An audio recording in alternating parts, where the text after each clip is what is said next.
la justice bientôt, bon, visiblement il va y aller. Il y en a une autre qui s'appelle Le Pen, qui est convoquée par la police, mais qui a dit qu'elle n'irait pas. C'est vrai, c'est ça, tous les jours. Elle est convoquée par la police, il dit ben non, moi j'y vais pas. Moi j'ai une immunité parlementaire, moi je suis ouvrier. Ou l'immunité ouvrière, ou l'immunité en tant que et donc c'était quoi. Et donc ça se dit comme ça tranquillement. Et ça passe. Donc, Le Pen, vous avez vu que c'est quand même le parti plutôt du côté des pauvres, hein, parti ouvrier même, hein, anti-système. Hein, donc là, ça fait quand même un peu sourire quand on voit l'anti-système se protéger des lois du système pour ne pas aller à la police et puis derrière, donc certainement pour avoir des outils supplémentaires pour contester ce que fera la justice.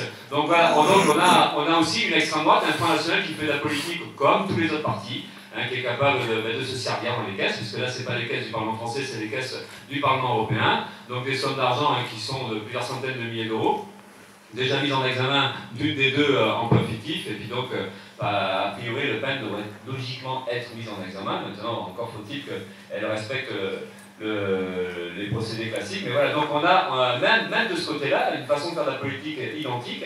Et donc, une extrême droite complètement aussi liée au système, complètement intégrée. Alors la preuve de l'intégration, c'est cette histoire-là, mais c'est une succession d'histoires et d'affaires en justice, parce qu'il y a le financement illicite de la campagne 2012, hein, c'est en cours, une mise en examen de Châtillon, une mise en examen d'un autre. Enfin, voilà, c'est des trucs comme ça qui... Alors c'est vrai que les médias en parlent beaucoup moins de l'affaire Fillon, c'est un peu dommage, mais on pourrait aller il pourrait y avoir beaucoup de temps passé à discuter de ça. Et puis il y a la fortune de Le Pen, et les caisses et les comptes dans les paradis fiscaux, notamment en Suisse. Donc voilà, on a un Front National bien entouré d'affaires et donc qui montre, qui fait la démonstration d'un parti complètement intégré au système, qui est capable de prendre l'argent de là où il est et qui s'en sert pour lui. Voilà. Donc on assiste quand même à un milieu politique complètement imprégné de ça. Et après on peut aussi discuter de Macron. Macron, on s'en parle beaucoup moins. C'est peut-être plus difficile à démontrer, hein, mais vous avez peut-être vu qu'il avait pris 120 000 euros dans la caisse de Bercy. Alors là, ça ne s'appelle pas comme ça, c'est moi qui le dis comme ça. Hein, c'est pareil, on risque la diffamation sûrement. Mais bon, ça va, ils s'en foutent, les gros n'existent pas, donc on peut dire ce qu'on veut. C'est pour ça qu'ils ne risquent pas grand-chose non plus. Hein. Mais c'est vrai qu'il a démissionné donc, en août, et en fait ils se sont aperçus qu'il avait quasiment pompé tout le budget de Bercy, hein, c'est la partie du budget qui correspond à la représentation du ministre, hein, donc, pas que du ministre et puis autour de lui d'une équipe, et il a pompé quasiment tout à fin août, mais ça tombe pile poil au moment où il a démissionné, donc en fait il avait programmé à l'avance certainement, il avait tout consommé, s'il était resté il n'y avait plus d'argent de toute façon pour ça. Et en recevant en plus des gens qui n'avaient strictement rien à voir avec son boulot de ministre des Finances. Donc c'est quasiment clair qu'il a fait sa pré-campagne avec l'argent de Bercy. Et bon voilà, on verra bien le temps qu'il faudra, est-ce qu'il y en a qui s'occuperont de ça, mais voilà. Donc encore une fois, c'est une histoire supplémentaire, mais on est dans ce milieu politique tel qu'il est. Et puis on va rappeler en passant Dassault, hein, vous avez vu Dassault condamné il y a un mois pile, hein, il a été condamné, mais comme il est vieux, il a 92 ans, le bonhomme, et bien il ne fera pas la prison, mais sinon il en aurait fait. Hein. Et puis vous avez vu Balkany, hein, le fils Balkany qui est allé en tôle. Alors là, après ça fait poser des questions, est-ce que c'est génétique en tout cas, ça se produit très bien.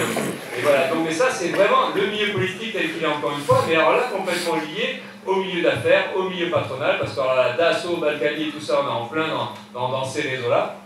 Et voilà, donc en fait, nous, plus ça va, on était déjà très motivés, enfin, on espère toujours être dans l'élection présidentielle habituellement, parce qu'on sait qu'on fait entendre notre voix, une voix complètement différente, mais là, quand on voit tout ça, on se dit qu'il y a quand même quelque part une urgence à être là, pas parce qu'on va changer les choses, pas parce qu'on est les sauveurs, parce que l'ouvrier est super sympa, et puis finalement, il va réussir à convaincre tout le monde, mais c'est quand même urgent qu'on puisse montrer qu'il y a autre chose que ça. Parce que sinon, le pire, et on le voit aussi, ça c'est moi je trouve c'est inquiétant, c'est qu'en fait, quand on voit Le Pen avec tout ce qu'il y a autour d'elle, hein, et qu'elle reste à 27% dans les sondages, quand on voit Fillon avec tout ce qu'il y a autour de lui, hein, qui reste, bon, il a un peu baissé, hein, ce qui est pour l'instant même pas au deuxième tour, mais ceci dit, quand même, il n'a pas plongé, ça veut dire qu'en fait, quelque part, quand on lit les sondages, eh bien, on a l'impression qu'une partie de la population, qu'une partie des électeurs se résigne à ça, et ne sont même plus choqués par ça, puisqu'on a vu quand même pas mal d'interviews de militants, de sympathisants de droite ou d'extrême droite qui disent « Ouais, mais bon, c'est vrai, mais c'est pas grave, moi je continue à voter, machin. » Donc en fait, c'est comme si de rien n'était, comme si c'était pas grave.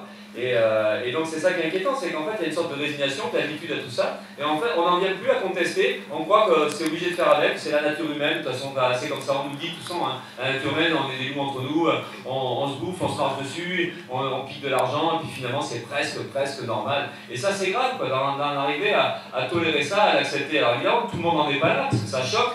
Hein, hier, il y avait même une manif contre la corruption à Place de la République à Paris. Bon, ça n'a pas l'ampleur, hein, vous avez vu des manifs anti-corruption en Roumanie, puis même ça commence à s'étaler dans des pays voisins de la Roumanie, où là il y a une corruption qui est généralisée, mais là il y a une réaction populaire, des manifs énormes, des centaines de milliers de gens, donc qui montrent aussi que la population commence à se mettre en colère, parce que partout, en fait, le truc le plus écœurant, c'est bon, ok, les gens ils piquent l'argent, ils se servent et tout ça, mais le plus écœurant, c'est que c'est en même temps de discours d'austérité, de rigueur, où on nous apprend qu'il n'y a pas d'argent, on nous apprend qu'il faut qu'on se serre la ceinture, qu'il faut accepter le démantèlement des services publics, il faut accepter finalement quelque part que le chômage augmente comme une fatalité, la précarité, la difficulté de vivre au quotidien. Bon voilà, donc, et ce décalage-là, il est encore plus insupportable. Alors c'est le cas en Roumanie, c'est le cas en Europe de l'Est, peut-être encore plus là-bas, parce que le niveau de vie est largement inférieur, et puis la capacité de détourner et de tricher est énorme aussi dans les régimes là-bas, mais en fait ici en France, on se retrouve avec quelque chose qui va être comparable, hein, c'est cette capacité à se remplir les poches de richesse, et en même temps d'avoir le discours